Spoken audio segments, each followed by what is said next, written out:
Ok, pues ya estamos en Facebook. Muy buenos días a todos y bienvenidos al tercer día del 14º Congreso Nacional y sexto Congreso Latino de Investigación en Cambio Climático.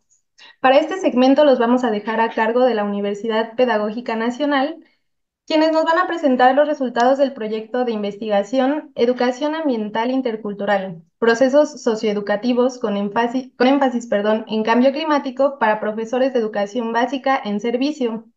Participan la doctora Esperanza Terrón, de la Universidad Pedagógica Nacional, la doctora María Concepción López Telles, de la Facultad de Ciencias Biológicas de la Benemérita Universidad Autónoma de Puebla, y la doctora María Silva Sánchez Cortés, del Instituto de Ciencias Biológicas de la UNICACH. Adelante, doctoras. Muchas gracias.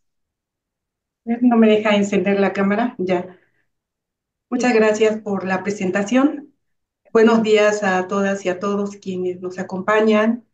Valoramos su presencia en este segmento que se centra en la educación, en la búsqueda de alternativas para ayudar a construir conciencia crítica, transformadora, resiliente de la crisis implicada en el cambio climático, con enfoque formativo, humanista, de justicia social y ambiental.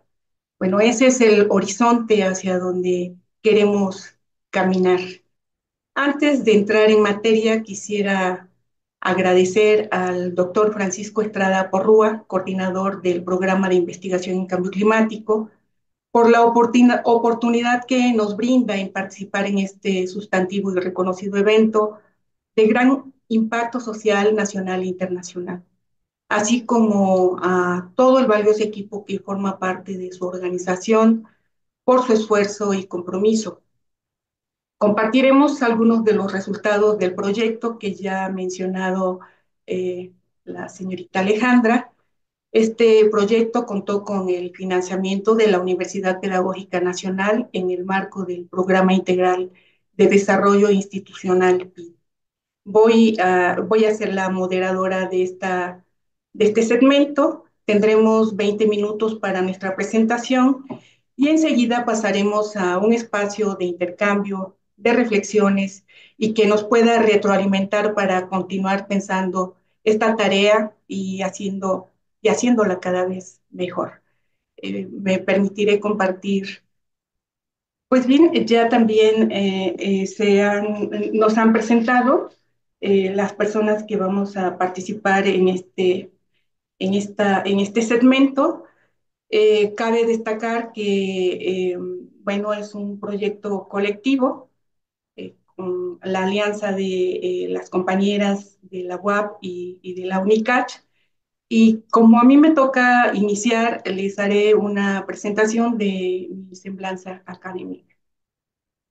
Bueno, soy profesora investigadora titular C de tiempo completo, adscrita al área académica 2, Diversidad e Interculturalidad de la Universidad Pedagógica Nacional, doctora en Pedagogía por la Facultad de Filosofía y Letras de la UNAM, profesora y tutora en el posgrado en la línea de Educación Ambiental y Sustentabilidad de la Maestría en Desarrollo Educativo y de la licenciatura en Pedagogía. Soy miembro del Sistema Nacional de Investigadores, SNI 1, perfil deseable PRODEP. Mis líneas de investigación son educación ambiental, formación y práctica educativa, política educativa de la educación ambiental en educación básica, representaciones sociales del cambio climático en estudiantes universitarios, en profesores y estudiantes de educación básica, y actualmente este proyecto de educación ambiental con enfoque intercultural desde la comunidad y el territorio. Eh, la presentación la hemos organizado en estos tres puntos, que son los antecedentes del proyecto, sus objetivos, su metodología y resultados. Bueno, algunos rasgos de su metodología y de sus resultados. Eh, Respecto de los antecedentes del proyecto, quiero introducir señalando problemas que están en la base de este proyecto. Actualmente a la educación se le demanda tener un papel trascendente en las transformaciones sociales que se necesitan para hacer frente a las crisis como las del cambio climático y sus impactos, de manera resiliente, con un sentido crítico, sustentándose la justicia climática y ambiental, no de manera operativa, técnica o instrumental, sino crítica y participativa. Sin embargo, se camina a contracorriente, ya que nos hemos formado mediante una educación instrumental, conductista, y una gran parte de la sociedad adulta y joven se encuentra desinformada y no percibe que el cambio climático ya se está dando, ni los riesgos que corren ante lo que se avecina. Su preocupación, según sea el sector social, se centra en cómo ganar dinero para consumir, desechar o sobrevivir a las carencias y a la violencia cotidiana que estamos viviendo, o bien están confundidos y entretenidos con las redes sociales. La tarea de quienes realizamos educación ambiental se ve atravesada por esos obstáculos gigantes, difíciles de franquear para poder lograr los cambios urgentes y forjar una ciudadanía informada ambientalmente, posicionada de lo que está sucediendo en el mundo en que vive, de sus transformaciones vertiginosas y comprometida crítica y responsablemente con la transformación de las circunstancias que propician los problemas ambientales que los aquejan tanto en su entorno local como global. Un obstáculo más es que en las escuelas principalmente rurales se informa de los efectos e impactos del cambio climático externos, pero no de lo que está ocurriendo o puede ocurrir localmente. No se cuenta con registros ni materiales que contemplen esa información ni materiales, ni además de que no se conecta a los estudiantes con su historia, en su espacio de vida, con otras personas, con la vida en la tierra, con sus valores, con lo que está pasando en su localidad respecto de su flora, de su fauna, de sus montañas, de sus parajes, etcétera, como una unidad interrelacionada e interdependiente que les permita reconocer quiénes son ahí en ese lugar, tu vulnerabilidad ante los efectos e impactos del cambio climático y otras crisis. Es fundamental que los estudiantes comprendan qué están haciendo que intensifique el cambio climático o qué están haciendo para contrarrestarlo. ¿Por qué es desde el territorio que necesitamos actuar para prevenir y buscar formas de adaptación y de transformación social, sobre todo, ¿no? Y de manera activa, conociendo, aprendiendo y al mismo tiempo haciendo. Es en esa perspectiva que nos colocamos en nuestro trabajo de investigación, eh, buscando contribuir a ese posicionamiento. No partimos de cero, el proyecto tiene como referente otra investigación realizada en 2018 respecto de la educación ambiental y el cambio climático, con profesores de una escuela ubicada en una zona urbana rural, profesores de educación primaria. De ahí surgió un modelo que denominamos modelo ambiental integrador en la intervención educativa ambiental con enfoque intercultural desde la comunidad y el territorio, énfasis en cambio climático. A manera de retribución social, se tradujo chiquito, en corto, ese modelo en un seminario y módulo taller que se impartió a los profesores en su escuela, a los profesores que participaron en esta investigación. Y ese seminario contempló 7 conferencias en línea, 5 talleres in situ, y bueno, a raíz de esa experiencia nos percatamos que los profesores saben mucho de su localidad, de su flora, de su fauna, de su cultura, pero ese conocimiento que tienen se encuentra desarticulado, desconectado de la realidad. No tienen una visión holística de esa problemática. ¿Sí? De ahí que en sintonía con nuestra pregunta de investigación, que fue cómo contribuir a una formación de docentes que manejan un currículum nacional, cuyos saberes se desarrollan en diferentes contextos geográficos y por ende culturales, con comunidades que se relacionan e interactúan de manera diferente, y donde el cambio climático tiene manifestaciones e impactos diferentes de distinta intensidad según la ubicación geográfica de los territorios, de las comunidades y sus niveles de vulnerabilidad social y geográfica. Una pregunta extensa pero necesaria, sin duda demasiado ambiciosa considerando nuestros pocos recursos. Bueno, sin embargo, creo yo que, o creemos más bien, que algo estamos abonando a esa expectativa, a esa idea de aportar algo a los profesores que están trabajando sobre todo en zonas remotas, en zonas donde la información pues es muy limitada, dado que pues no se cuenta con bibliotecas, no se cuenta con librerías, no se cuenta con espacios culturales que les hablen de los acontecimientos del mundo. Eh, de ahí que, y sobre todo de información de su espacio de vida, ¿no? Del lugar donde están viviendo. De ahí que consideramos importante realizar pues un libro, ¿sí? Un libro que les permitiera a los profesores tener más información de su localidad, de su espacio de vida y al mismo tiempo fuera un complemento de aquello que trabajaron en los talleres y que estos talleres a su vez los puedan replicar con sus estudiantes y complementar la información que quizá les haga falta con lo que les aporta esta obra. El libro se publicó en abril de este año y se encuentra en la plataforma de fomento editorial de la Universidad Pedagógica Nacional. Bien, pues acorde con nuestros objetivos en esa obra, recuperamos aportes de la ciencia y saberes locales de los profesores, elementos que les permiten comprender mejor su historia e interacciones en aquel lugar, sobre cómo impacta el cambio climático en su seguridad, en su salud, en la agricultura, en la biodiversidad y alimentación, y qué es lo que están haciendo algunos productores agrícolas y ganaderos como medida de adaptación. Regresamos nuevamente al campo a hacer investigación documental de autores e instituciones que trabajan la ciencia relacionada con lo ambiental y el cambio climático de la región, entrevistas semiestructuradas e informantes clave a través de informantes clave.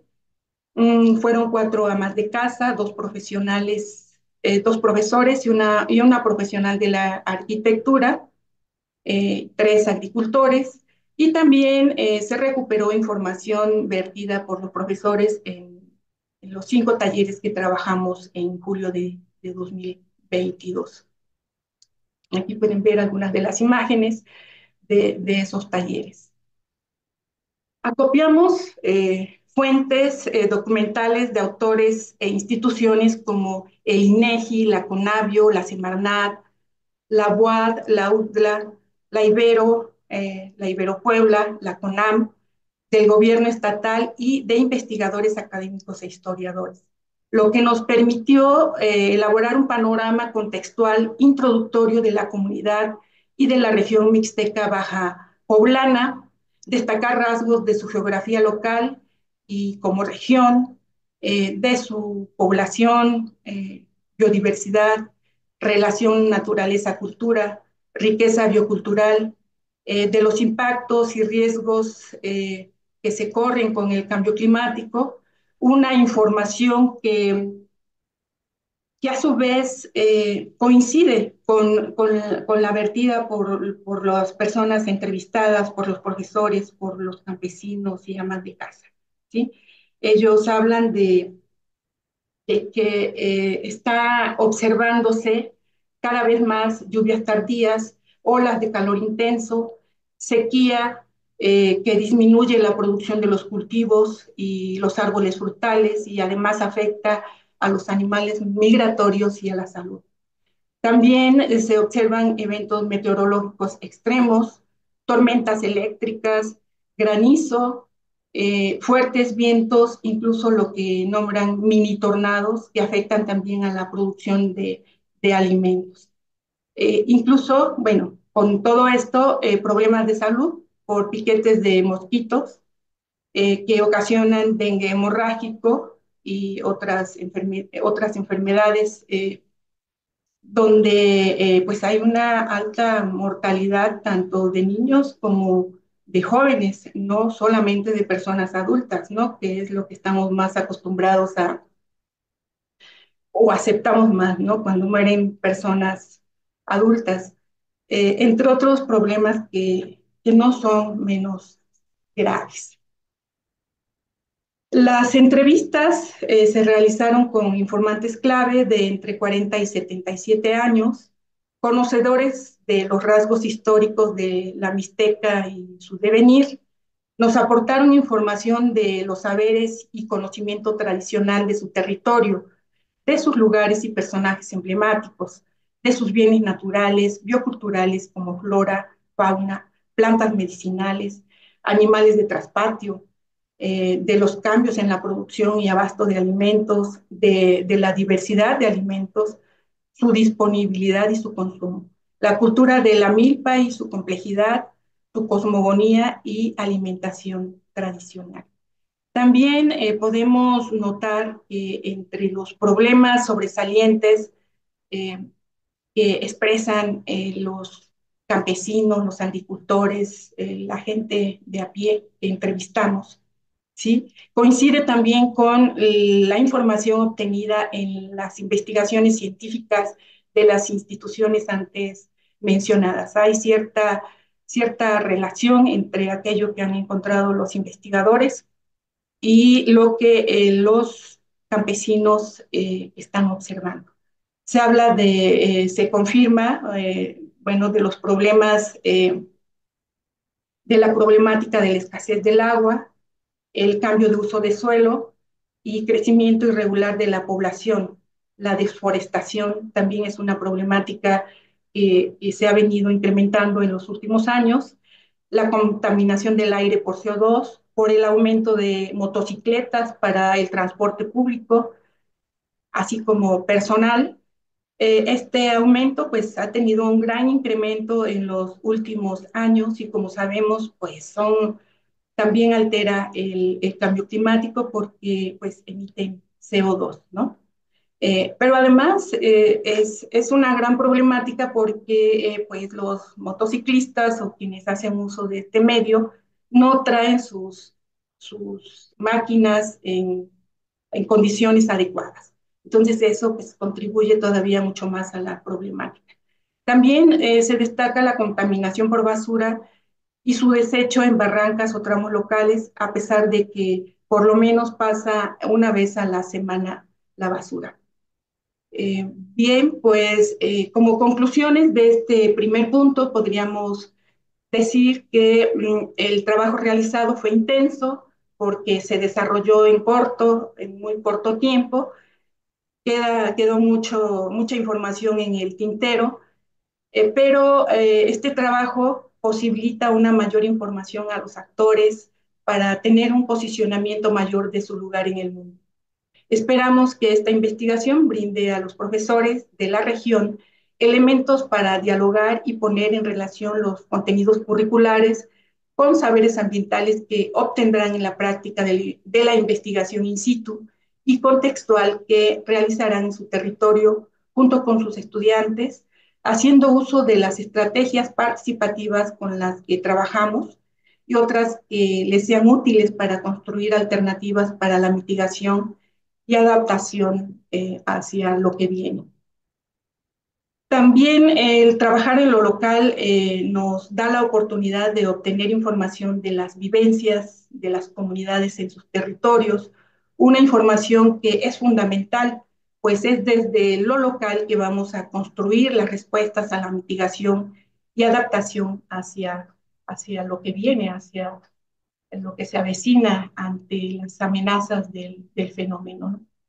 Es en este sentido que este grupo de investigación nos planteamos la importancia de los saberes locales acerca de cómo vivencian el cambio climático las personas y qué hacen ante eso.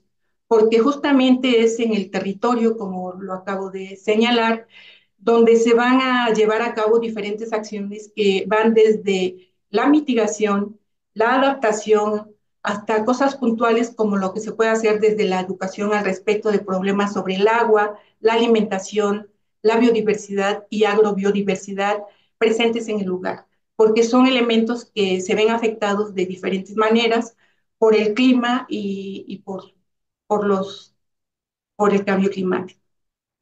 Una limitante pedagógica con la que hemos batallado es la limitada disponibilidad de tiempo de los profesores por su carga laboral, pues también la nuestra. Se requiere de un mayor compromiso y obtener los permisos institucionales para su participación sin temor a ser censurados. Les comparto algunas de las fuentes de referencia del trabajo que realizamos en la obra. Y bueno, pues aquí tenemos personajes de la educación ambiental, de las representaciones sociales, eh, de la interculturalidad, en fin, ¿no? De la educación, de la bioculturalidad. Muchas gracias y voy a dar la palabra a mi compañera, la doctora Concepción López Telles. Ella compartirá lo referente al cambio climático en la región mixteca baja poblana y el conocimiento tradicional como medida de adaptación. Me permitiré leer también su semblanza académica. María Concepción López Telles es profesora e investigadora asociada C de tiempo completo, adscrita a la Facultad de Ciencias Biológicas de la Benemérita Universidad Autónoma de Puebla, doctorada en Desarrollo Regional por el Colegio de Tlaxcala, profesora y tutora en el posgrado en línea de Ecología y Aprovechamiento de Recursos Bióticos de la Maestría en Ciencias Biológicas. También labora en la licenciatura en Biología y en la licenciatura en Biotecnología de la UAP. Es perfil deseable PRODET, pertenece al padrón de investigadores de la Vicerrectoría de Investigación de Estudios de Posgrado de la UAP. Sus líneas de investigación son representaciones sociales del cambio climático, del agua y biodiversidad en poblaciones rurales, urbanas y campesinas. También trabaja la gobernanza en la planificación y manejo de recursos de uso común en comunidades rurales. Pues tiene la palabra, Conchita. Gracias, Esperanza. Buen día a todos. Estoy compartiendo mi presentación. Ah, me dicen si se ve. Sí se ve, ¿verdad?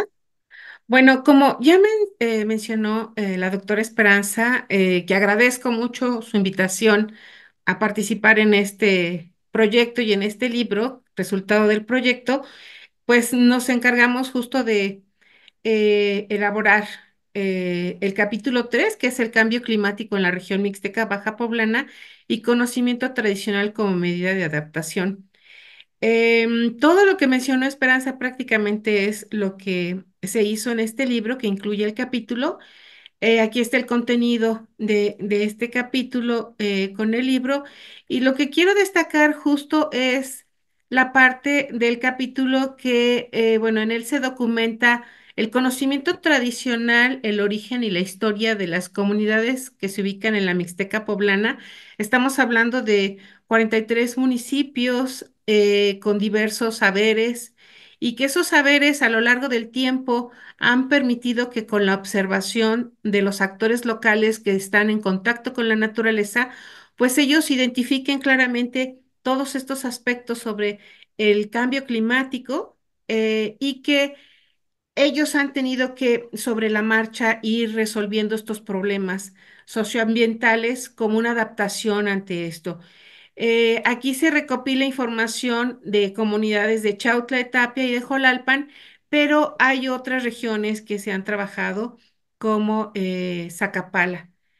Em, También dentro de este conocimiento tradicional para ir reconstruyendo cómo es que ellos han reconocido estos aspectos en el cambio climático y de qué manera se han enfrentado para resolverlos, pues esta región extensa se reconstruye toda la historia ambiental. Entonces se identifican grupos, el predominante es el mixteco, en otras regiones Náhuatl y Popoloca, pero se identifican ellos por ser la riqueza cultural que tienen, pero también una riqueza biológica en cuanto a especies de flora y fauna.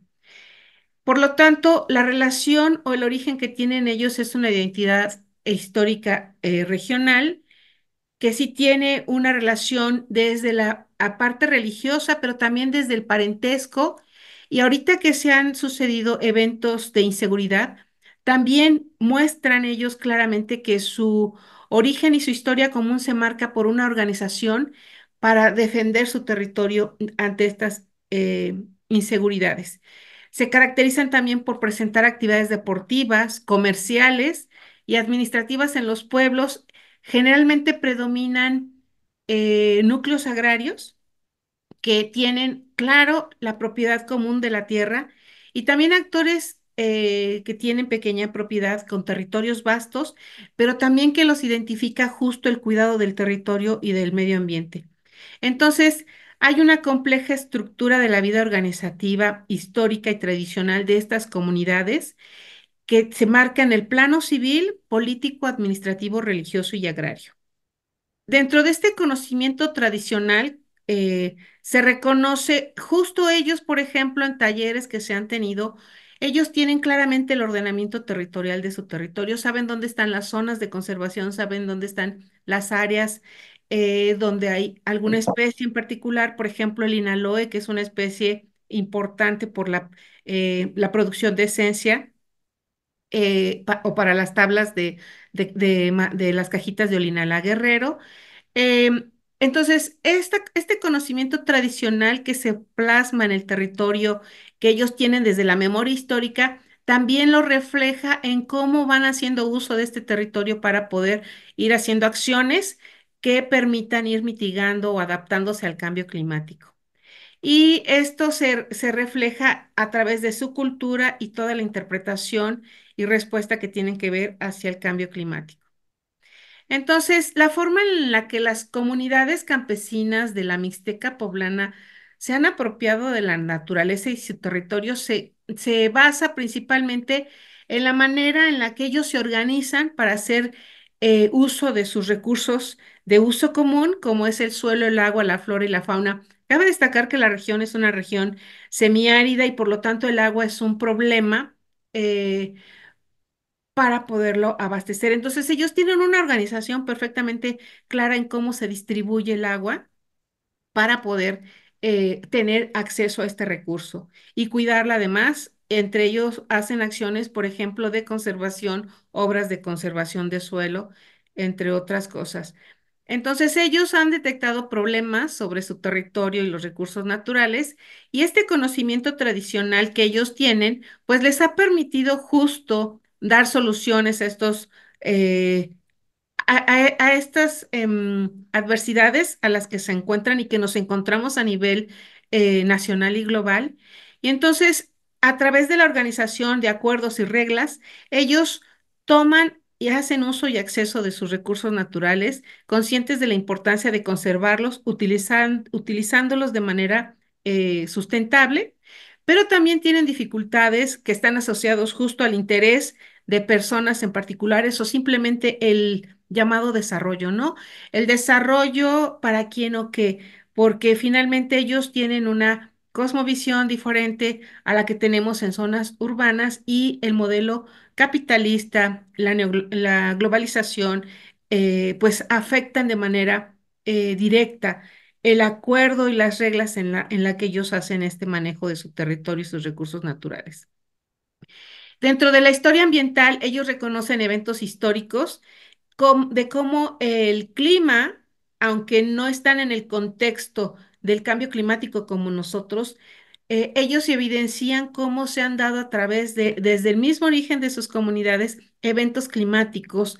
Por ejemplo, hay detalles de sequías, de eventos climáticos, sequías, lluvias abundantes y también enfermedades asociadas como la cefalitis tifoidea, entre otras, a lo largo del tiempo. Y entonces ello hace que también dentro de su historia y sus tradiciones recuerden eventos como la del toro calabacero, que no, que se va perdiendo a lo largo del tiempo y que los jóvenes actualmente este, ya no se reproducen. Entonces es importante que a partir de esta visibilización del conocimiento tradicional y los fenómenos que ellos identifican con respecto al cambio climático, a partir de la educación ambiental, desde los profesores de primaria, secundaria, bachillerato y universidad, pues se permita intervenir con ellos para resolución de problemas ambientales como la cacería, la tala clandestina, entre muchas otras.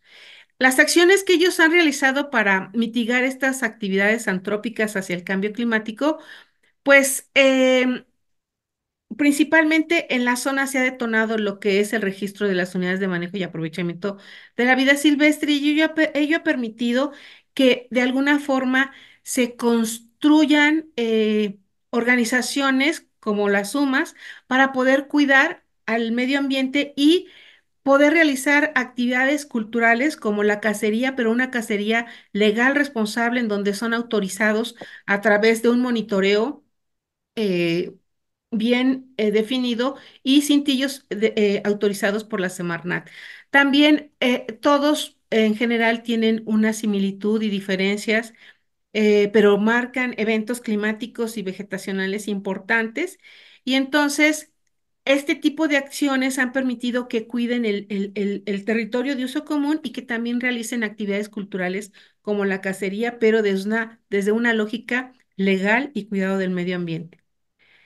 Aquí presento algunas especies de fauna representativa de la región que a partir, por ejemplo, de la construcción de las unidades de manejo, se han repoblado poblaciones, por ejemplo, del puma, que ya había escaseado, pero ahora se ven pumas, tigrillos y otras especies, y de especies como este reptil, que es el lagarto de Shakira, que es una especie amenazada y que a través justo de la educación ambiental se han ido quitando mitos sobre el veneno que tienen en la piel, que sí son venenosas, pero no justo estas versiones que se tienen o mitos sobre el veneno en su piel. Algunas especies de flora, por ejemplo, el árbol del linaloe, que es importante como una especie en donde pueden obtener un beneficio ecológico al tener poblaciones sanas, pero también un beneficio económico para la obtención de madera y de esencia, entre muchas otras especies. Es una región con un alto número de endemismos, tiene especies protegidas y amenazadas de acuerdo a la norma oficial 059, los CITES y la UICN. Este párrafo lo puse tal cual porque es justo de los profesores y los campesinos derivados del proyecto. Entonces, en los últimos lustros, la comunidad de Chautla de Tapia ha tenido grandes cambios en su ambiente, en su paisaje, en sus habitantes y en sus valores, atribuidos al ensanchamiento desordenado de la mancha urbana, sobre la que antes eran tierras de cultivo, el asfaltado de las calles donde antes era empedrado, tepetate o suelo natural, el surgimiento de zonas con basura, sustitución del adobe por concreto en las construcciones. Antes se caminaba mucho y ahora se usa automóvil y está colmado de motocicletas que despiden mucho humo. El lugar era más fresco, había más árboles, sigue habiendo deforestación. Antes el agua brotaba cristalina y corría todo el año por las barrancas de la población, en cuyo trayecto había veneros. Las personas que proveían de alimentos propios de la comunidad y del campo, la educación que se recibiera de los padres de familia, familiares y de la escuela. Actualmente Chautla la alcanzó la violencia y el uso de estupefacientes para una buena cantidad de jóvenes. Entonces, como consideraciones finales, pues todos los actores locales de la Mixteca poblana están interesados en cuidar sus recursos naturales a partir de su uso, ya sea a través de las unidades de manejo o sociedades de producción rural. Y bueno, esto implica que hay que hacer esfuerzos sobre el marco de las condiciones medioambientales que implica la acción prioritaria para el cuidado y conservación de cuerpos de agua, la reforestación, el cuidado del monte y realizar acciones de conservación de suelo, evitando su cambio y uso para la ampliación de la frontera agrícola y ganadera. Actualmente el campo está abandonado. Puebla es uno de los estados con alta migración. Y bueno, todo este trabajo a partir de los talleres con los profesores eh, en Chautla de Tapia y con el trabajo que se ha hecho después de 25 años en la Mixteca poblana, pues refleja claramente el conocimiento colectivo y la capacidad de responder ante factores sociales, económicos y ambientales adversos para asegurar el mantenimiento de su producción y los recursos de uso común. Lo importante de todo esto es justo que este libro, invitarlos a que eh, lo disfruten, lo lean, pero también es un aporte para los profesores y la gente de la Mixteca que permita justo hacer esta relación entre la educación en cualquier nivel y el conocimiento que tienen, porque también justo los profesores son actores locales de la región con este vasto conocimiento y que esto permitirá que las futuras generaciones puedan realizar acciones concretas para mantener la biodiversidad, los recursos naturales, que son vitales para nuestra sobrevivencia. Entonces, muchas gracias y le doy la palabra a Esperanza. Muchas gracias, Conchita. Bueno, pues vamos a darle la palabra a la doctora Silvia Sánchez Cortés. Ella nos compartirá lo referente a la alimentación saludable en sinergia con lo local y mitigación del cambio climático. Ella es profesora investigadora titular A, adscrita al Instituto de Ciencias Biológicas de la Universidad de Ciencias y Artes de Chiapas, doctorada en Ciencias Biológicas por la UNAM, tutora acreditada del doctorado y maestría del posgrado en Ciencias en Biodiversidad y Conservación de Ecosistemas Tropicales. Es miembro del Sistema Nacional de Investigadores, SNI 1, y perfil deseable del PRODE. Es presidenta de la Red de Asesores Científicos del Complejo Selva Soque de Áreas Naturales Protegidas.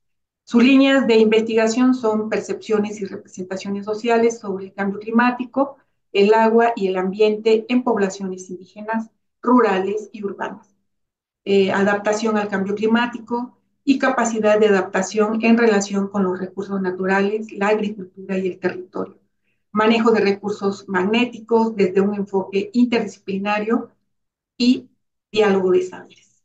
Silvia, pues tienes la palabra. No se te escucha. Perdón. Bueno, buenos días a todas y todos. Pues muchas gracias por esta invitación para que podamos compartir nuestra investigación en este segmento del programa de investigación y cambio climático. Y bueno, voy a proceder a presentar. Bueno, am, lo que yo voy a presentar, como menciona Esperanza, eh, es la referencia hacia el capítulo 2, alimentación saludable en sinergia con lo local y mitigación del cambio climático. Pues después de esta investigación que nos permitió hacer una recopilación de saberes interculturales, pues desde las investigaciones que se han realizado a lo largo del tiempo, desde la ciencia y este encuentro que se tuvo con los maestros y diferentes habitantes de Chiautla de Tapia, eh, habitantes del territorio en todo su sentido amplio de la palabra, porque habitar implica pues tener, no nada más ocupar un espacio físico, sino tener una serie de relaciones con ese territorio vivido y experimentado, ¿no? Entonces, esas relaciones que se nos fueron expresadas a través de los saberes, pues involucran pues, las relaciones entre humanos con el territorio, las relaciones con los no humanos, que serían los animales, las plantas, los hongos, pero también con otros no humanos que ahora, bueno, que consideramos ahora como no humanos, como serían los ríos, los suelos, los climas, y bueno, también en estas relaciones hacen presencia los conflictos socioambientales. Y bueno, en este contexto de todos estos saberes es que pues pudimos desarrollar este proyecto de investigación y derivado del mismo, como ha sido expresado, pues pudimos plasmar esta, esta esta visión en uno de sus productos, que es el libro que hemos venido mencionando, hacia una educación ambiental intercultural desde la comunidad y el territorio. O sea, el territorio es el lienzo en donde se hace este énfasis y esta preocupación de la educación ambiental con temas como son el cambio climático, las relaciones con la biodiversidad y un acento especial en la alimentación. Bueno, la alimentación ha sido ampliamente tratada en diferentes investigaciones y acercamientos, principalmente pues por esas preocupaciones que se tienen sobre las poblaciones humanas vulnerables, ya sea por el acceso y los problemas por desnutrición, o bien por el otro lado, ¿no? Por este tipo de acceso que ha llevado a otra problemática como es la obesidad y otras enfermedades derivadas de la misma, como el caso de la diabetes. Pero digamos que está todavía siendo poco explorada la alimentación en relación con otros aspectos, como es el relacionado con el cambio climático, ¿no? Entonces, por eso es que decidimos, desde la investigación y desde este producto, vincular de manera importante a la alimentación, que va muy ligada con la nutrición, o sea, lo que requerimos para que nuestro cuerpo funcione y entonces poder hablar de ese estado de salud eh, conveniente para poder movilizarnos, ¿no? Entonces, pero pues la alimentación no nada más va relacionada con la salud, sino que está estrechamente relacionada con la cultura, como habíamos dicho, con el territorio y con lo que nos interesa, que es la mitigación del cambio climático. ¿Y por qué? Pues porque la alimentación am, s- se vincula con los procesos de reproducción, digo, perdón, de producción de alimentos, ¿no? Y bueno, si vamos a hablar de alimentación, pues es necesario considerar las redes y sistemas alimentarios que se dan dentro del territorio.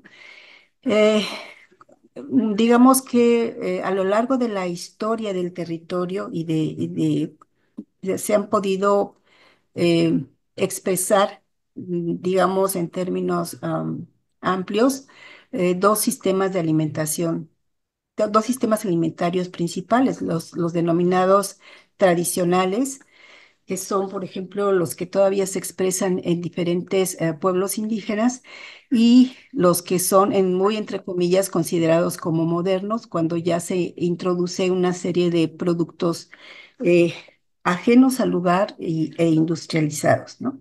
Entonces, por eso es importante considerar, pues, cómo se está expresando un sistema alimentario en la localidad, y la red se refiere a esas relaciones que establecemos, digamos, en corto para adquirir los alimentos, y por eso nos interesa estos temas.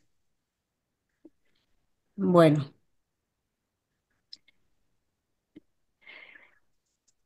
En cuanto a la producción de alimentos, digamos a nivel de territorio en lugares como Chiautla, eh, y su relación con el cambio climático, pues como ya lo mencionaba nuestra compañera anterior, en la producción pues se han sido detectadas una alta variabilidad climática en los patrones de lluvia, y esto finalmente, estos patrones de variabilidad anual que son parte del clima y por lo tanto de su cambio, pues van a tener afectaciones en las producciones de temporal.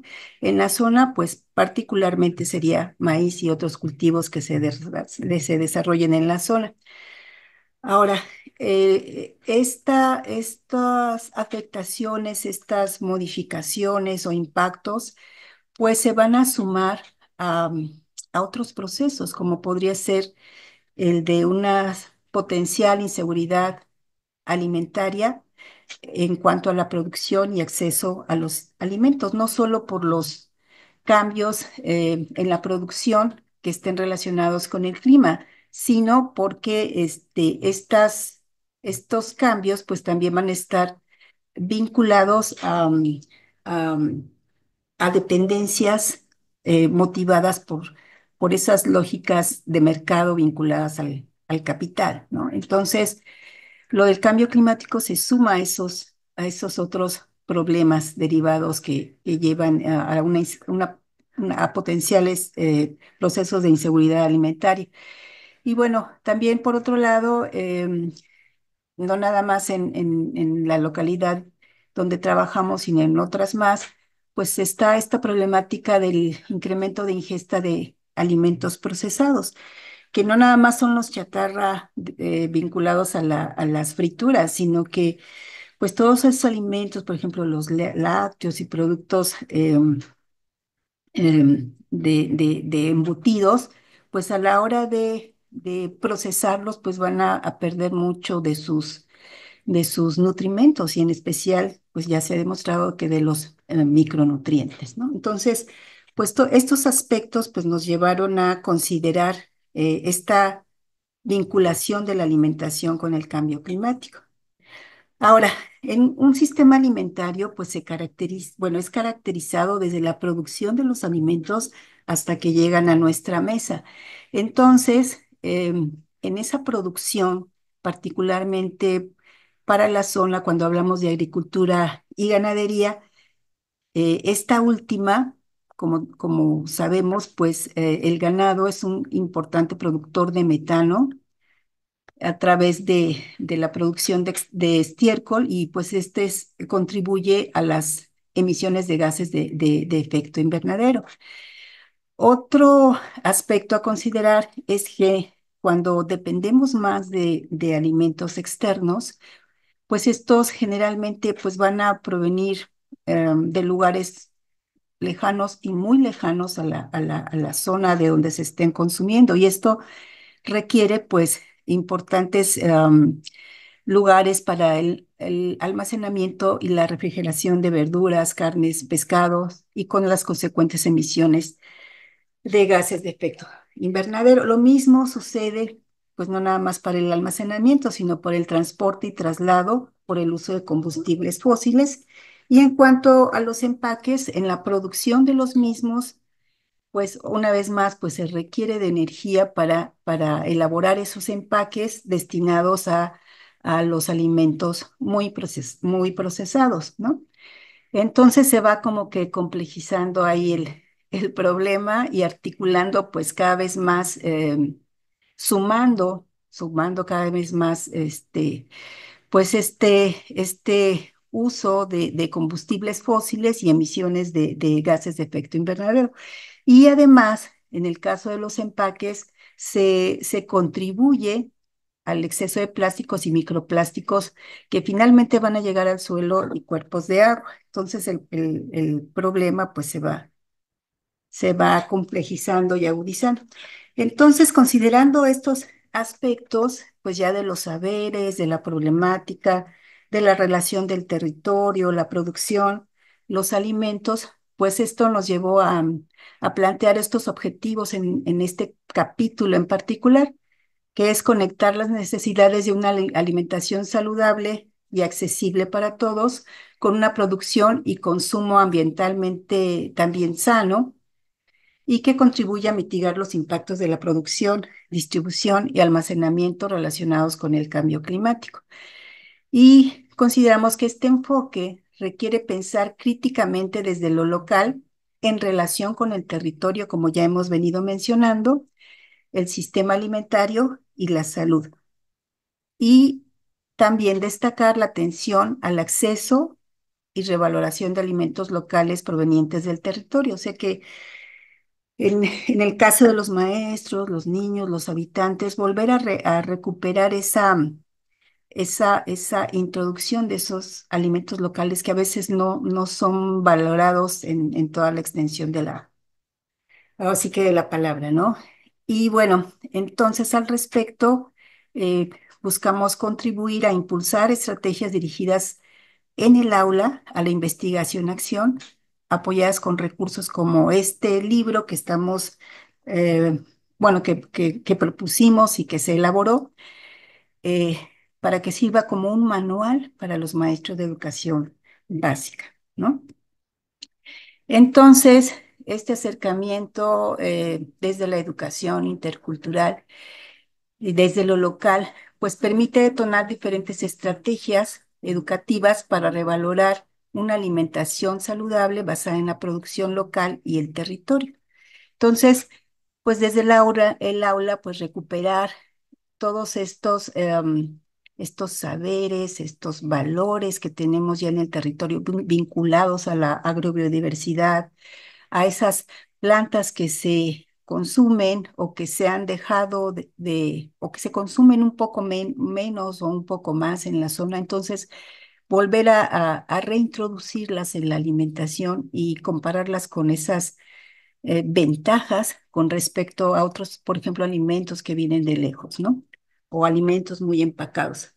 Entonces, finalmente estas estrategias que se detonan en el aula van a involucrar la formación de opciones para el acceso a alimentos nutritivos y generar acciones, ya si hablamos de la producción y de los empaques y del traslado, pues acciones para la mitigación del cambio climático y que también pueden estar vinculadas a la seguridad alimentaria, porque pues si se enfatiza en la importancia de la producción local, pues nos va a hacer menos dependientes en términos de cambio climático, pero también en términos de valorar esos bienes locales que tenemos en la localidad, ¿no? Bueno, entonces finalmente la propuesta se encamina a crear sinergias vinculadas a lo local y lo global, porque esto pues no nada más va a tener un impacto muy específico, ¿no? Y bueno, por lo tanto, se van a dar respuestas locales requeridas ante el cambio climático, como las que ya hemos venido hablando. Y bueno, la metodología que usamos pues tiene que ver con, como les he venido diciendo, con esta articulación de la alimentación y la nutrición, eh, por recalcar mucho estos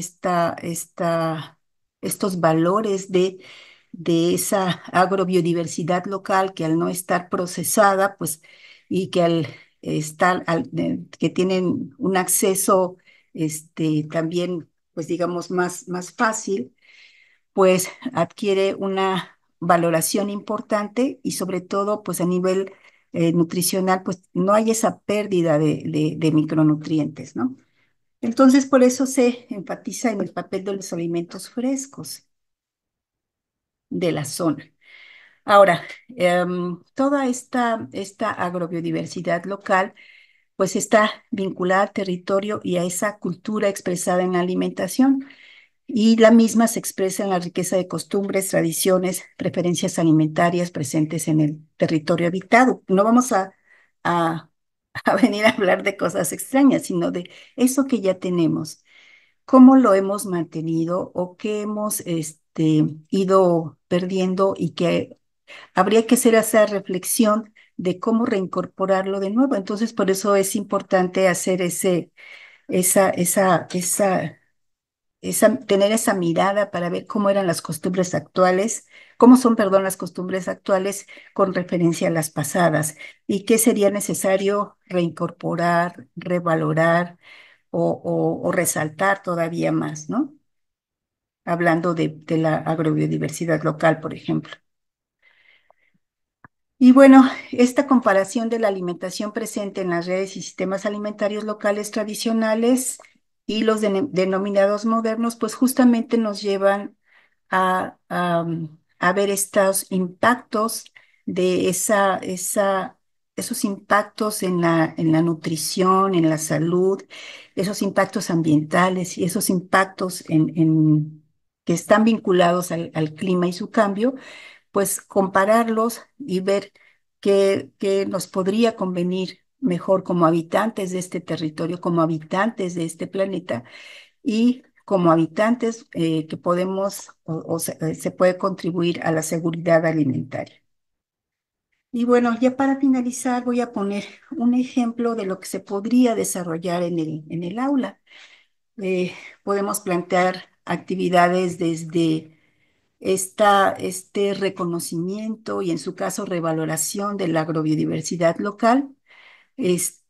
Otras actividades pueden ir encaminadas hacia la nutrición y la salud, y otras actividades como esta que pongo aquí puede ir encaminada hacia la relación de la alimentación y la mitigación del cambio climático. Entonces, pues aquí la denominamos un día en la alimentación de Chiautla de Puebla, y hay tres ejemplos detonadores que pudieran empezar a provocar esa investigación que se quiera desarrollar en el aula, y que preferentemente sea una investigación-acción, irla desarrollando con estas preguntas detonadoras entre alumnos, maestros, vinculando a los papás, a los abuelos, a las generaciones diferentes, con diferentes motivaciones, ¿no? Por ejemplo, esta que les pongo acá, en un día en alimentación de Chautla, pues describir el desayuno, comida y cena de un día cotidiano,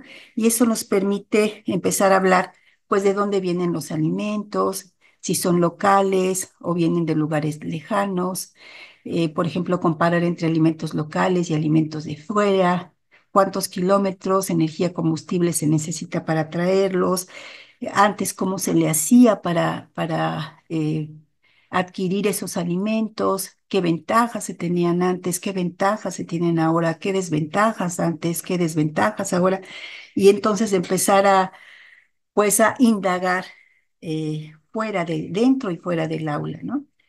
Esto también se podría vincular, si así se decide, bueno, puede haber múltiples ideas, pero otra, por ejemplo, podría ser otro gasto importante de energía es el relacionado con la refrigeración y conservación de alimentos.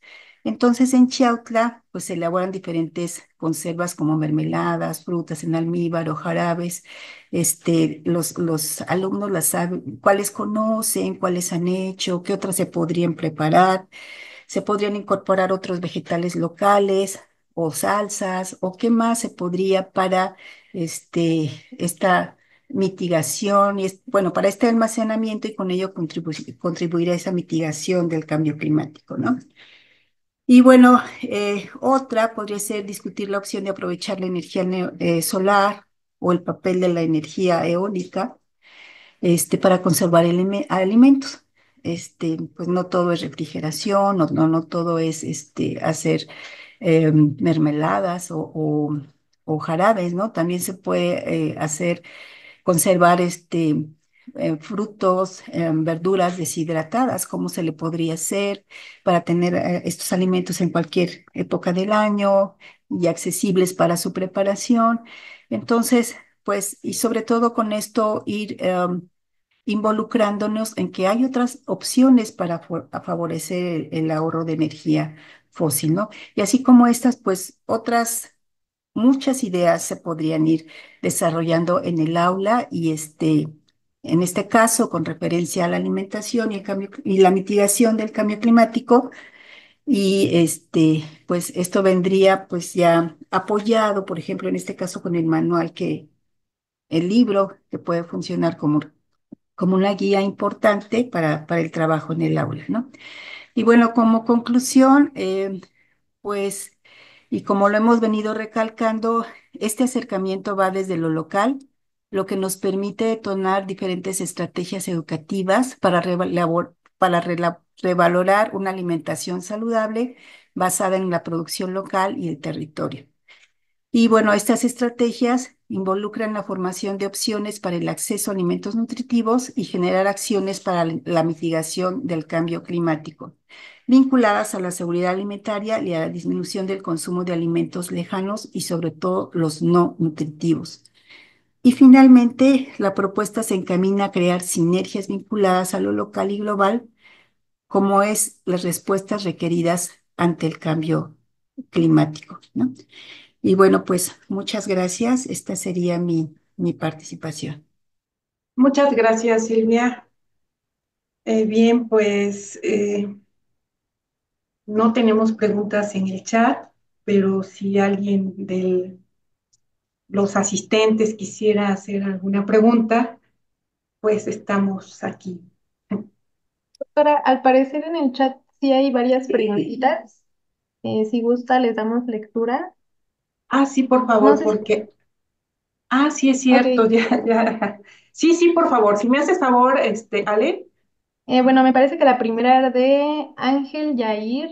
Él pregunta, ¿cómo sería una estrategia de pedagogía para orientar a mayores jóvenes a tener conciencia ambiental y que se vean interesados en estos temas, dado que lamentablemente son pocas las personas que se interesan en temas de medio ambiente y cambio climático?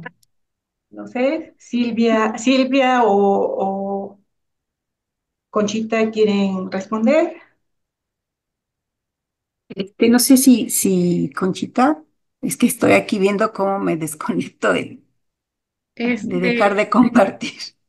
bueno, yo les voy a hablar de mi experiencia. Por ejemplo, en la licenciatura en biología, lo que hacemos es justo trabajar por proyectos. Entonces, los proyectos que los chicos eligen es para resolver un problema ambiental de alguna comunidad. Y bueno, eso es en la parte de cómo vinculo a los estudiantes de licenciatura con los problemas ambientales que tienen en las comunidades. Entonces, hacemos las salidas de campo, los señores presentan em, sus problemáticas y los chicos eligen un tema para poder resolverlo, pero desde los actores, o sea, desde ellos, desde las necesidades de ellos. Y cuando trabajo con los comuneros o los ejidatarios, involucro a los hijos de los señores. Ellos me acompañan al campo, hacemos el monitoreo de la biodiversidad o del agua, de lo que sea, y entonces se van vinculando poco a poco.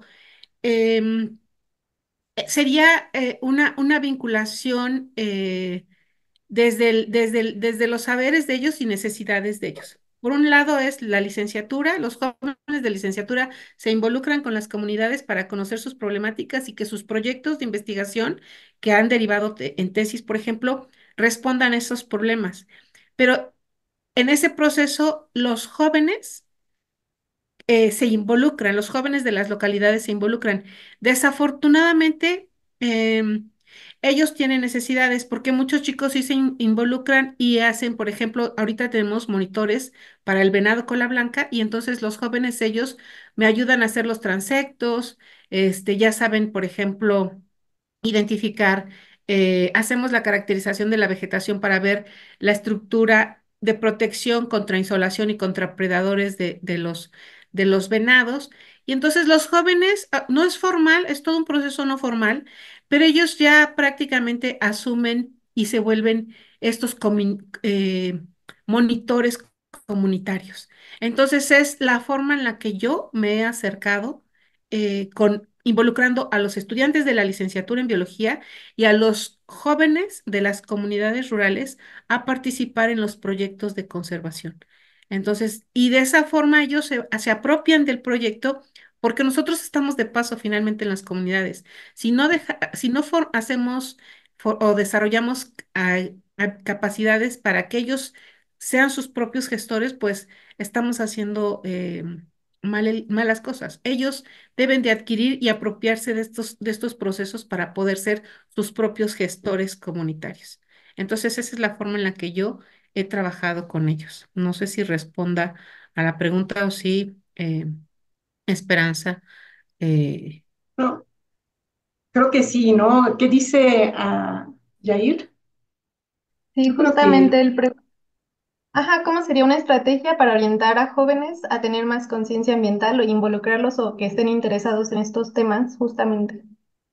Y bueno, posteriormente, creo, doctora, ay, perdone que la perdón, interrumpa, porque hay eh, una pregunta, ujú. Sí, si ¿sí? quieres. Si quiere le doy lectura a la pregunta o si va a comentar algo, Sí, sí, igual, sí, adelante. hazle lectura a la pregunta. Me preguntaba Conchita de si responde, en mi opinión, considero que sí, no sé, Jair, y yo creo que también tendría que ver, pues, con el tipo de estudiantes que tienes, que son los de licenciatura y que, bueno, están en biología y que están en ese campo. También se batalla con otros jóvenes que están en otras carreras que nada tienen que ver con la naturaleza y sí, como Jair lo señala, es un tanto complicado, ¿no? Por ejemplo, en mi caso en pedagogía, he tenido grupos con los que hemos trabajado educación ambiental, hemos visto la cuestión de la crisis ambiental a través de videos en la práctica, en salidas aquí mismo a la ciudad. Sin embargo, cuando ellos eligen hacer un proyecto de tesis, pues les interesa más hacer trabajar sobre el problema de las emociones, sobre el bullying, sobre el acoso, en fin, ¿no? Otro tipo de problemáticas. Sin embargo, hay aquí, creo yo, una cierta incidencia porque cuando ellos hacen sus tesis, involucran algo que tiene que ver con lo ambiente. Entonces, si bien no se vuelven activistas, podríamos decir no, pero sí de alguna manera se siembra la semilla en ellos y quizá también esto influye posteriormente en sus prácticas profesionales o en sus relaciones familiares, en su relación, en la relación cotidiana que tienen con la vida, ¿no? Eh, Son como dos visiones diferentes, pero pues en ese camino estamos. Sí, si gustan leer la otra pregunta. Sí, doctora, muchas gracias. Justamente es una para usted, es un comentario de Tere. Ella nos dice, muchas gracias por compartir su investigación, doctora Esperanza. ¿Nos podría compartir un poco más acerca del proceso de acercamiento con agricultores, profesores y demás personas, actores clave a los que se acercaron para realizar su análisis? Para quienes hacemos investigación cualitativa, sería muy útil conocer más sobre cuáles fueron los retos para llevar a cabo este acercamiento. Gracias. Bueno, pues son grandes retos, ¿no? Grandes retos porque no es nada sencillo. Y más bien, esto en el caso de los agricultores, bueno, Conchita ahí ya tiene contacto con todos los agricultores que tienen UMAS, por ejemplo, ¿no? Debido pues a su trabajo, al trabajo que realiza ahí en la región mixteca. Y con los profesores, pues también fue un tanto complicado. Bueno, en aquel momento, en esta escuela donde trabajamos, hubo la oportunidad de que había una persona conocida como director y nos dio esa posibilidad, habló con los profesores y estuvieron de acuerdo y trabajamos. ¿Sí? Ese fue una de las estrategias, ¿no? Porque no es nada sencillo, los profesores temen a la censura institucional. Si uno va y pide un permiso institucional, le dan largas o no nos lo dan, entonces es un tanto muy complicado. ¿Sí? Sin embargo, pues es la forma, es a través de pues, las alianzas que tenemos con profesores, profesoras conocidos. Lo mismo pasó con los campesinos y con las amas de casa, ¿no? Ahí nos valimos, por ejemplo, de personas jóvenes, mamás jóvenes, que conocían a personas campesinas o maestras jubiladas, por ejemplo, que eran mamás y que también habían en su infancia vivido en el campo, y sus papás son campesinos, y esas las personas con las que nos acercamos. Vamos, sí es un poco complicado, sobre todo cuando se está a la distancia y solamente vas pues una semana o en las vacaciones y tratas de establecer allí pues una red, podríamos decir, ¿no? De tal forma que puedas organizar estas actividades pues en los días en que uno asiste a la localidad.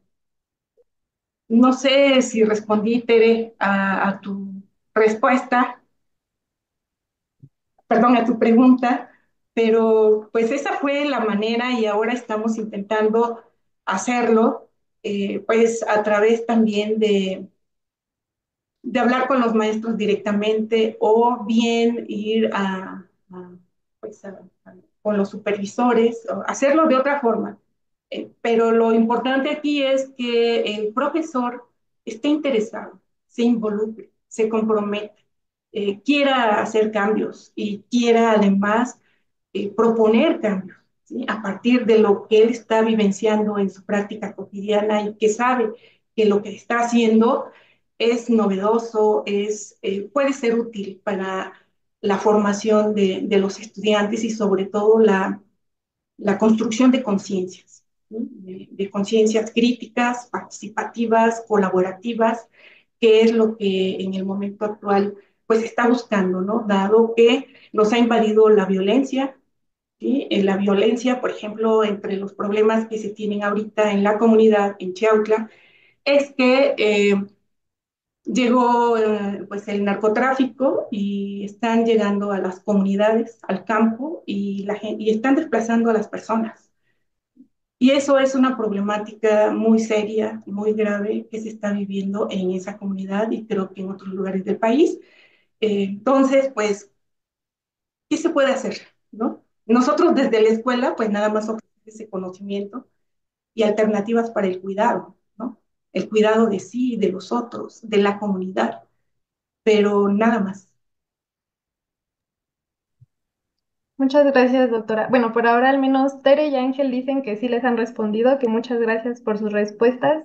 Y bueno, después Víctor Hugo nos dice, ¿cómo hacer que la educación ambiental dé resultados positivos? Porque pareciera que muchas veces solo queda en buenas intenciones, pero no hay un cambio social real. Pero no sé si quieran contestar o yo comento. Mira, yo lo que veo en la problemática educativa, y creo que es la problemática educativa en general, es que pues ha venido predominando un modelo tradicional de educación que es reduccionista, que es simplista y que se ha impuesto desde fuera, ¿sí? Como lo hemos venido señalando y precisamente es el aporte de este texto, la información que se recibe en la escuela no tiene que ver con lo que estamos vivenciando, con lo que está a nuestro alrededor, de tal forma que eso no se nos hace significativo, ¿sí? No nos involucra directamente en la problemática. Entonces, la educación ambiental se ha trivializado y se ha realizado de una manera técnica y operativa, ¿no? En el sentido de que en las escuelas se introdujo como actividades de reciclado, de mm, protección sí, al medio ambiente, pero sin haber un cuestionamiento del por qué vamos a proteger el ambiente. Y es aquí donde creo que tiene un aporte en la educación ambiental, ¿no? Que implica precisamente ofrecer ese contenido de cómo es la casa común, cuál es su dinámica, cómo nos proporciona la vida, pero al mismo tiempo cómo nosotros afectamos ese balance que la naturaleza tiene y que no hay niveles de responsabilidad en esto. Entonces, aquí lo que necesitamos es tener un conocimiento que nos ayude a movilizarnos, porque si tenemos un conocimiento fragmentado, pues no podemos comprender dónde está el problema real. De esa forma, si nosotros conocemos la dinámica de la casa, ¿no? Cómo la estructura social, económica, política, cultural, pues está influyendo en esta problemática y cómo nosotros nos estamos asimilando, por ejemplo, a la vida de consumo, ¿no? ¿Cuáles son esos medios de comunicación que están generándonos nuevas necesidades, nuevos hábitos de consumo, las modas, etcétera, y cómo eso tiene un impacto en la vida? En la medida que vamos conociendo, lo decía Freire, ¿no? Pues esto nos genera cierta indignación, ¿sí? Cierto conflicto que nos va a motivar a hacer cambios. Bueno, finalmente la voluntad la tienen las personas, porque mucho podemos conocer de los problemas a los que nos estamos enfrentando y estar desmovilizados, ¿no? Ser apáticos, y lo vemos con las personas que fuman. Es una tarea eh, complicada, ¿sí? Muy complicada, pero pues en mi perspectiva es importante conocer la problemática en su complejidad, ¿sí? Y sobre todo cómo en todas nuestras acciones median los valores, ¿sí? Los valores y esos valores, si no los elucidamos, si no vemos cuáles son las consecuencias de nuestras acciones y no nos hacemos responsables de ellas, pues vamos a continuar, ¿no? vorágine. Y yo quisiera agregar algo más. Adelante, Silvia. Ajá. Bueno, creo que además de todo lo que mencionas, pues hay dos, para mí hay dos palabras, bueno, dos conceptos clave que serían transformación y esperanza. Entonces, mientras esa esperanza a construir para cambiar esas condiciones, ese mundo, no nos lleve a un trabajo más allá de lo individual, tiene que ser un trabajo pues colaborativo de una construcción de esperanza colectiva para ese mundo que queremos tener, no el mundo que nos plantean o seguir esa inercia catastrófica, ¿no? Sino empezar a construir esas otras opciones basadas en la esperanza, en los valores, en los intereses comunes para lograr esa transformación y como bien nos dice nuestro compañero que lo comenta, pasemos de esas intenciones a esos escenarios ya de cambio, ¿no? Entonces, esas opciones que vayamos construyendo a través ahora sí que desde nuestras trincheras, como es el caso de nosotras como maestras, y también con este compartir otras opciones que vayan más allá del aula, como es el caso del libro que proponemos, pues es como vamos a ir buscando esa esperanza y esa transformación requerida, ¿no? Entonces, yo creo que eso es lo que me gustaría compartir para que esas realidades se vayan, este, aterrizando, implementando, ¿no? Bueno, gracias. Pues muchas gracias. Por aquí les daré lectura a dos preguntitas. Una es de Elizabeth Martínez. Ella nos pregunta, ¿usan la técnica de cartografía participativa? Y una segunda pregunta de Evelyn es, ¿cómo definiría educación ambiental intercultural? ¿Cuál es la importancia de la educación ambiental en la educación básica?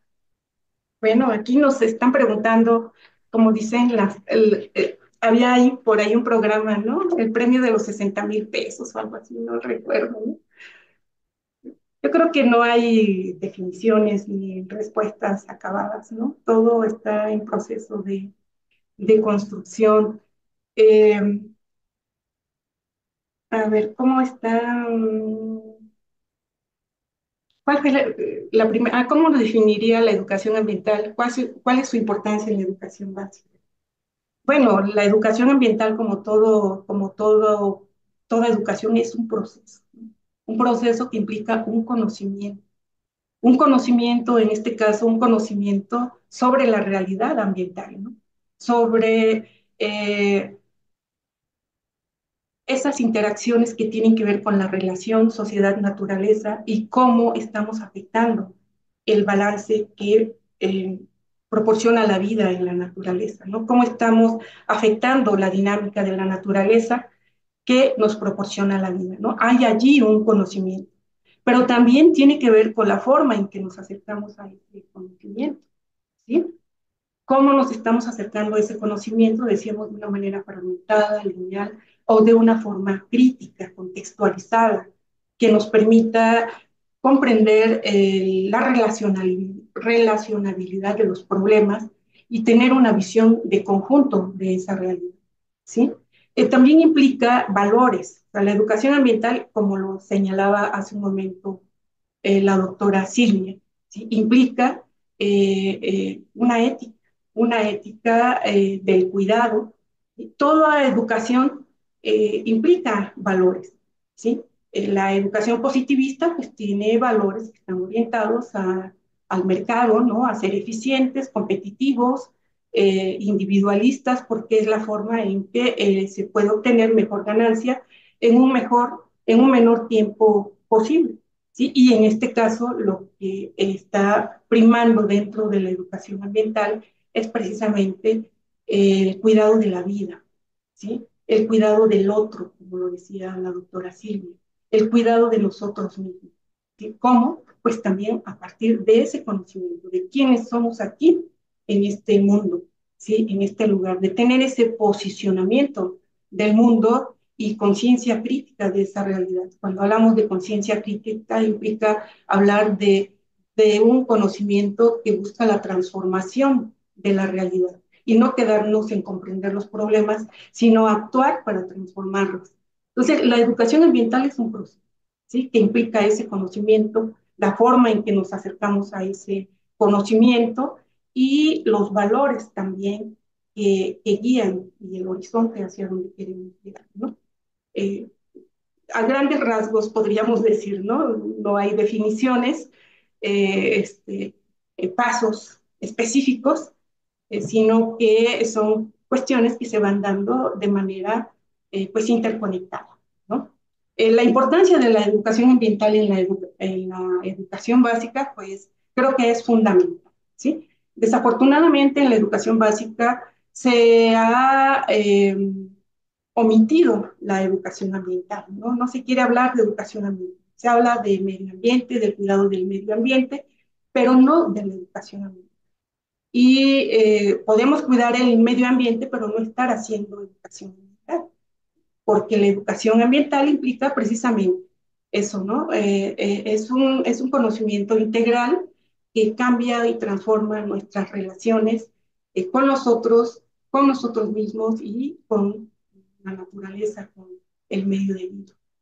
Es fundamental porque pues es allí donde se forman las nuevas generaciones y donde se puede eh, crear semilleros que más adelante pues den frutos más positivos, ¿no? No sé si Conchita y... Sí, agrego parte de las preguntas sobre cómo conectarse con los actores clave, pues como ya lo mencionó Esperanza, es un reto, pero hay que identificar bien qué zona queremos estudiar, cuáles son los conflictos que existen en el tejido social e ir directamente con los actores clave que pueden ser el presidente municipal, pero si queremos trabajar con bienes comunes, pues hay que ir con los representantes de esos bienes comunes que no tienen nada que ver con el presidente municipal. Tenemos que identificar justo que sí está el municipio, hay toda una autoridad a nivel municipal, pero hay comunidades. Y si a mí me interesa trabajar con los bienes comunes o con el ejido perengano, tengo que ir justo con esos actores. Entonces, es un proceso complejo, pero es fundamental porque ellos al final, si quieren participar, ellos ahorita están en el plan de exigir y están en todo su derecho, porque nosotros llegamos a hacer intervenciones y esas intervenciones nos las llevamos pero no se las regresamos. Entonces, en este proceso es un diálogo de saberes. Yo llego, pero me comprometo a entregar todo esto. Y entonces el vínculo que yo he hecho con la gente es eso. Llevo más de 25 años trabajando en la Mixteca y sigo con las mismas comunidades porque hay un proceso de reciprocidad. Entonces, en ese proceso, pues ellos, por ejemplo, de repente me piden, necesitamos que nos apoyes con un diagnóstico del medio ambiente para, no sé, solicitar tal cosa. Entonces, la reciprocidad es que me han permitido entrar a su territorio, formar parte de él, pero no soy completamente de él porque yo solo voy en momentos específicos, no vivo el día al día con ellos, pero trato de entenderlo y es un poco lo que estaba respondiendo Esperanza con esta parte de la educación intercultural. O sea, si queremos ver cambios, y que también lo mencionó Silvia, sí tenemos que hacer transformaciones y esas transformaciones implican de verdad trabajar no un mes, 2 meses en un lugar, sino años, que permita justo comprender todo este tejido social y cómo también, cómo factores exógenos nos influyen. Esto que mencionó Esperanza y que hemos mencionado a lo largo de la presentación, la inseguridad, el narcotráfico, la venta de drogas, o sea, rompe los tejidos sociales y hace que todo se venga hacia atrás e implica volver a construir procesos. Entonces, es muy complejo, muy, muy complejo, pero no imposible. Y sí, sí se hacen metodologías participativas y se hace una cartografía participativa porque ellos tienen un uso del territorio desde su memoria histórica y colectiva y eso permite justo que cuando están bien organizados, tomen acuerdos y reglas locales que les ha permitido mantener los recursos naturales. Entonces, con respecto a la educación, pues es bien complicado porque, por ejemplo, en las comunidades que trabajo, que son lejanas, son marginadas, cambian a cada ratito de profesores, entonces no hay procesos continuos sobre educación. Y los propios niños, pues no tienen, o sea, llegan, no tienen completas sus clases formales, que lo que menciona Esperanza es también importante. Entonces, no hay procesos continuos, no hay, y esto yo creo que es algo importante, debe de haber un proyecto de continuidad, independientemente de si cambia la autoridad, cambian los modelos, de hecho, el cambio de los modelos educativos también es importante, ¿no? Porque finalmente nos tenemos que encajonar en ellos, pero eso no significa que no consideramos qué está pasando a nivel de la casa, de lo local, para poder permitir construir estos actores que permitan y que manejan el territorio. O sea, si no fuera por ellos, no sé cómo estaríamos. Sí, no hay una alineación tampoco con las dependencias y con los apoyos que se dan. Entonces, es complejo todo el panorama que tenemos y es un reto que tenemos como educadores. No sé si respondí, pero espero que sí. Muchísimas gracias, doctora Esperanza. No sé si quería comentar algo para cerrar este segmento, ya que estamos en tiempo. Así estamos en tiempo, estoy viendo que yo pensé que ya habíamos cerrado. Sí, únicamente me quedó pendiente la cuestión de lo intercultural dentro de la educación ambiental, ¿no? Y sobre todo en la perspectiva que estamos mirando nosotras. Generalmente se asocia a la educación intercultural con los movimientos sociales o los movimientos de los pueblos originarios y agrodescendientes, ¿no? O bien con ciertos sectores o grupos sociales marginados, por ejemplo. Y en este caso nosotros estamos considerando, además de eso, porque se puede dar en los diferentes contextos donde uno pueda trabajar la educación ambiental, ¿sí? El hecho de poder trabajar de que esta investigación se pueda replicar, aquí está el libro, ¿sí? De que esta investigación se pueda replicar en, en, en diferentes contextos, ¿no? En todo el país. ¿Por qué? Porque eso les va a permitir tener información de lo local. ¿Sí? Es una información que, como decíamos al inicio, no se da, no aparece en los libros, sí aparece en la literatura especializada, lo decíamos, la CONAVIO, Semarnat, las investigaciones de los gobiernos estatales, pero no un documento que tenga integrada una información de la localidad, de la región, incluso con una mirada holística y visión planetaria, sería de mucha utilidad que cada profesor en su contexto o cada población tuviese no algo necesariamente como esto, ¿no? Pero sí una monografía del lugar, pero del lugar y no de los estados, porque las monografías que hubo en algún momento dentro de la educación básica, pues se hablaba en general del estado, ¿no? De Puebla, de Guerrero, de Sonora, por ejemplo, pero no había algo que estuviese hablando del lugar donde vivimos, ¿no? Entonces, cuando nosotros le presentamos un mapa a los profesores con los que trabajamos, se sorprendieron, ¿sí? Porque no habían visto un mapa, por ejemplo, de la región donde se ubicaba la población donde ellos estaban viviendo, ¿no? Y es ahí donde nosotros estamos ubicando la cuestión intercultural, ¿no? El poder trabajarlo en los diferentes contextos de acuerdo a las necesidades de los profesores y pues de lo que se vive en la actualidad. Pues doctora, muchísimas gracias, doctora Esperanza, doctora María Concepción y María Silvia Sánchez. Muchas gracias a todas por sus participaciones.